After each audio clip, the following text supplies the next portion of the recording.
کبھی بھی کامیابی کو دماغ میں اور ناکامی کو دل میں جگہ نہ دینا، کیونکہ کامیابی دماغ میں تکبر اور ناکامی دل میں مایوسی پیدا کر دیتی ہے۔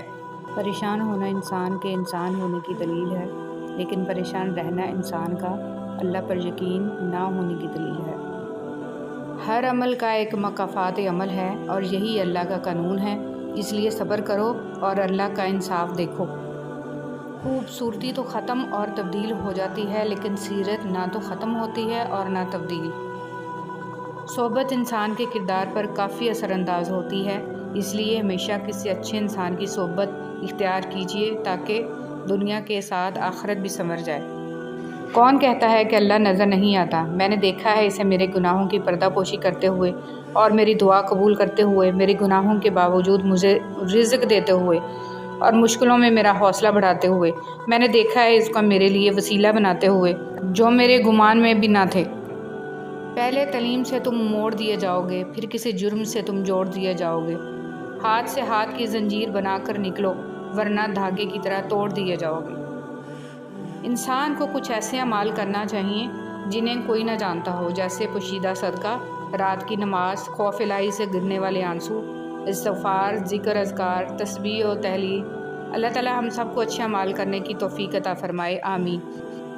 زندگی کے حسین لمحات واپس نہیں آتے، لیکن اچھے لوگوں سے تعلقات اور ان سے وابستہ اچھی یادیں ہمیشہ دلوں میں زندہ رہتی ہیں۔ آپ کے 2 میٹھے بول کسی کی زندگی بھر کی تھکن کم کر سکتے ہیں۔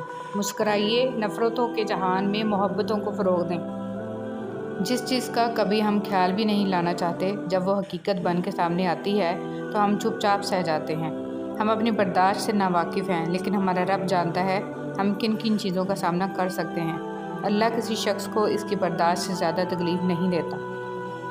یقین کی ایک ڈور ٹوٹتی ہے تو اللہ ہمیں فوراً دوسری ڈور سے جوڑ دیتا ہے۔ ہم تھک کر رکتے ہیں تو وہ چلنے کی ایک نئی وجہ دے دیتا ہے۔ وہ ہمیشہ ہمارے ساتھ رہتا ہے، آزمائش کے ساتھ بھی اور آزمائش کے بعد بھی۔ نبی کریم صلی اللہ علیہ وسلم نے فرمایا، ایک شخص کے برا ہونے کے لیے یہی کافی ہے کہ وہ اپنے کسی مسلمان بھائی کو حقیر و کمتر سمجھے۔ لہجے کی سختی دل کی سختی سے منسلک ہے، دل کی سختی اللہ سے دوری کی دلیل ہے، اور جو اللہ کا مقرب نہیں وہ مخلوق کا مقرب نہیں ہو سکتا۔ معاف کرنا سیکھیں، ایک بار نہیں 1000 بار۔ کسی کا ہمیں برا کہہ دینے سے نہ ہم برے ہو جاتے ہیں اور نہ اچھے۔ اپنی زبان سے ہر شخص اپنا ظرف دکھاتا ہے، دوسرے کا عکس نہیں۔ رسول اللہ صلی اللہ علیہ وسلم نے فرمایا، ابلیس نے اپنے رب سے کہا، تیری عزت و جلال کی قسم، جب تک بنو آدم میں روحیں موجود رہیں گی میں ہمیشہ ان کو گمراہ کرتا رہوں گا۔ اللہ تعالیٰ نے کہا، مجھے میری عزت اور میرے جلال کی قسم، جب تک وہ مجھ سے بخشش مانگتے رہیں گے میں ان کو بخشتا رہوں گا۔ جب تم مشکلوں سے نکل کر آسانیوں میں آ جاؤ تو سجدہ شکر ضرور کیا کرو۔ تمہارے رب نے تمہیں گر کر اٹھنا اور کچھ نہ ہونے سے کچھ ہونا سکھایا۔ ایک قبرستان کے باہر لگا ہوا کتبہ، جیسے تم سب ہو ویسے ہم سب تھے، جیسے ہم سب ہیں ویسے تم سب ہو جاؤ گے۔ اپنوں کی غلطیاں بھی اپنی ہی ہوتی ہیں، مل جل کر سدھار لینی چاہیے۔ انا اور تکبر کی دستار باندھ کر دوسروں کے جھکنے کا انتظار نہیں کرنا چاہیے، یہی رشتوں کی بقا کا راز ہے۔ نماز کے لیے دنیا کو چھوڑ دو، لیکن دنیا کے لیے نماز کو نہ چھوڑو، یہی تمہاری اصل کامیابی ہے۔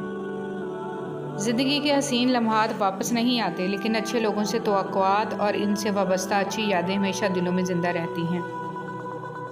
اگر کھوٹے سکے سے کچھ خریدنا ناممکن ہے تو نیتوں میں کھوٹ رکھ کے فلاح پانا بھی ناممکن ہے۔ توکل کے ساتھ مانگو، اس کا کام ہے عطا کرنا۔ وہ جانتا ہے کب عطا کرنا ہے، وہ جانتا ہے تمہیں کس چیز کی کب ضرورت ہے، وہ بہترین وقت کو جاننے والا ہے۔ تم انتظار اور صبر رکھو، وہ اتنا عطا کرے گا کہ تم خوش ہو جاؤ گے۔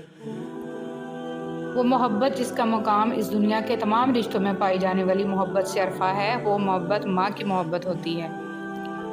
اکیلے میں پھوٹ پھوٹ کے رونا، پھر صبر سے اپنی بکھری ذات کو اپنی ہی ہنسی میں سمیٹنا اور دنیا کے سامنے ایسے رہنا جیسے کبھی کوئی دکھ دیکھا ہی نہیں، کوئی درد سہا ہی نہیں، اور غم کیا ہوتا ہے یہ پتہ ہی نہیں، یہ ہوتی ہے اذیت کی انتہا۔ سنو نبی پاک صلی اللہ علیہ وسلم نے کیا فرمایا، اگر تم نے بندے راضی کرتے کرتے اپنے رب کو ناراض کر دیا تو یاد رکھنا اللہ لوگوں کے دلوں میں بھی تمہارے لیے نفرت پیدا کر دے گا۔ جب آپ ننگے پاؤں ہوں اور اللہ آپ کو جوتوں سے نواز دے تو اپنی چال تبدیل نہ کریں۔ کپڑوں، جوتوں اور بناؤ سگار سے زیادہ اپنے مطالعہ، شوق اور گفتگو پر کام کریں، کیونکہ کوئی بھی 10 سیکنڈ آپ کے بناؤ سگار سے متاثر ہو سکتا ہے، لیکن اس کے بعد آپ کو گفتگو ہی کرنی ہوتی ہے۔ نبی کریم صلی اللہ علیہ وسلم نے فرمایا، اگر کسی شخص نے ایک بالشت بر زمین بھی کسی دوسرے کی ظلم سے لے لی تو 7 زمینوں کا طوق قیامت کے دن اس کے گردن میں ڈالا جائے گا۔ زندگی میں ہمیشہ وہ لوگ پرسکون رہتے ہیں جو پوری نہ ہونے والی خواہشوں سے زیادہ ان نعمتوں پر شکر کرتے ہیں جو انہیں اللہ نے عطا کی ہیں۔ الحمدللہ رب العالمین۔